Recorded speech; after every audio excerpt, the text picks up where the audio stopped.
নমস্কার, আমি স্মৃতি। আজ আপনাদের সঙ্গে একটি ভিডিও শেয়ার করব। প্রতি বৃহস্পতিবার লক্ষ্মী পুজোর ঘট এই নিয়ম মেনে স্থাপন করছেন তো? না হলে ক্রুদ্ধ হতে পারেন দেবী। আমি প্রতি বৃহস্পতিবার যেভাবে ঘরে লক্ষ্মী পুজো করি ও ঘট স্থাপন করি, আজ আপনাদের সঙ্গে সেই আলোচ্য বিষয় নিয়ে এই ভিডিওটি তুলে ধরছি। তো চলুন সম্পূর্ণ ভিডিওটি দেখে নেওয়া যাক। বাংলার ঘরে ঘরে বৃহস্পতিবার হলো সাপ্তাহিক লক্ষ্মী আরাধনার দিন। বাংলায় বৃহস্পতিবারকে বলা হয় লক্ষ্মীবার। এই দিন লক্ষ্মী পুজো করলে হৃদয় ও গৃহে চঞ্চলা লক্ষ্মী হন অচলা। কিন্তু আজকের কর্মব্যস্ত জীবনে শুদ্ধ আচারে অথচ সহজে লক্ষ্মী পুজো করবেন কিভাবে?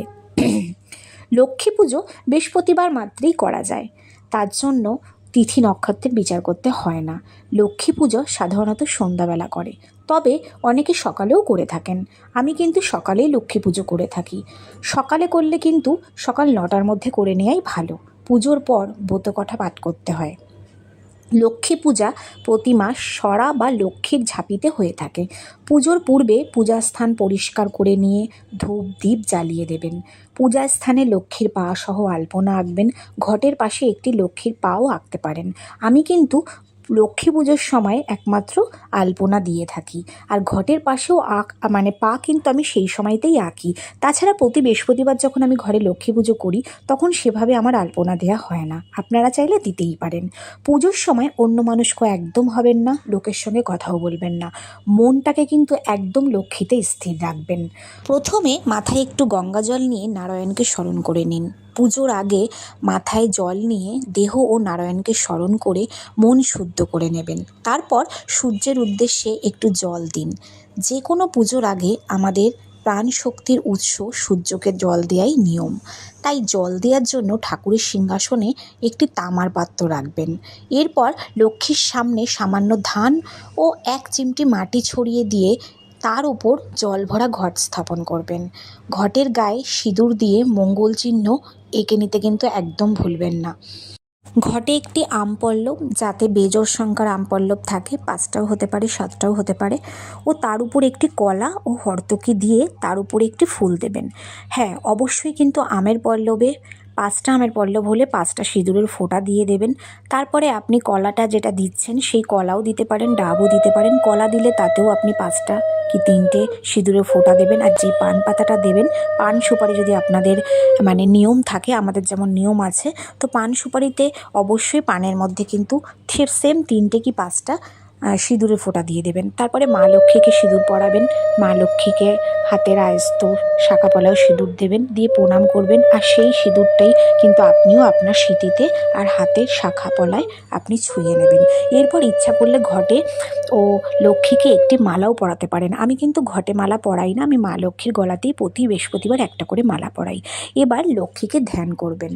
লক্ষ্মীর ধ্যান মন্ত্র হলো ওং পাশাক্ষ মালিকাম্ব শ্রীনিভিসাম্য সৌম্যজ্জ পদ্মাসনাশ্চর ধ্যায়স্র শ্রিয়ং তৈলক্য মাতরং গৌর বর্ণাং সুরাপাঞ্চ সর্বালঙ্কার ভূষিতাম রোগ্মপদ্ম বগ্রকারান বরদাং দক্ষিণেন্দু। মন্ত্রটি পাঠ করতে পারলে ভালো, নয়তো লক্ষ্মীর রূপটি মনে মনে চোখ বন্ধ করে খানিকক্ষণের জন্য চিন্তা করবেন। এরপর মা লক্ষ্মীকে আপনার ঘরে আবাহন করবেন। আবাহন মন্ত্রটি হলো ওং লক্ষ্মী দেবী ইহা গচ্ছ ইহ তিষ্ঠ ইহ সন্নিধেয়ি ইহ সন্নিরুদ্রস্য অত্যাধিষ্ঠান কুরু মম পূজান গৃহান। সংস্কৃত মন্ত্র পড়তে যদি আপনি অক্ষম হয়ে থাকেন তাহলে বাংলায় পড়বেন। এসো মা লক্ষ্মী, বসো মা লক্ষ্মী, যতক্ষণ তোমার পুজো করি ততক্ষণ তুমি স্থির থেকো মা। তারপর ভাববেন মা লক্ষ্মী আপনার হৃদয়ে এসে বসে আপনার দেয়া ফুল নৈবেদ্য গ্রহণ করছেন। একে বলে মানস পুজো। এরপর একটুখানি জল ঘটের পাশে লক্ষ্মী পদচিহ্ন দেবেন, এটি মা লক্ষ্মীর পা ধোয়ার জল। এরপর দূর্বা ও একটু আতপ চাল ঘটে দেবেন, এটি হলো অর্ঘ্য। এর সঙ্গে একটি ফুলও দিতে পারেন। এরপর লক্ষ্মীকে একটু চন্দনের ফোঁটা দেবেন। লক্ষ্মীর প্রতিমা না থাকলে ফুলে ও চন্দন মাখিয়ে ঘটে দেবেন। এরপর লক্ষ্মীকে ফুল দেবেন, তারপর প্রথমে ধূপ ও তারপর প্রদীপ দেখাবেন, শেষে নৈবেদ্যগুলো নিবেদন করে দেবেন। তারপর ফুল দিয়ে পুষ্পাঞ্জলি দেবেন। মন্ত্র এসো সচন্দন পুষ্পাঞ্জলি ওং সিং লক্ষ্মী দেবৈ নমঃ। পুষ্পাঞ্জলির পর নারায়ণের উদ্দেশ্যে একটি ফুল ও তুলসী পাতা ঘটে দেবেন।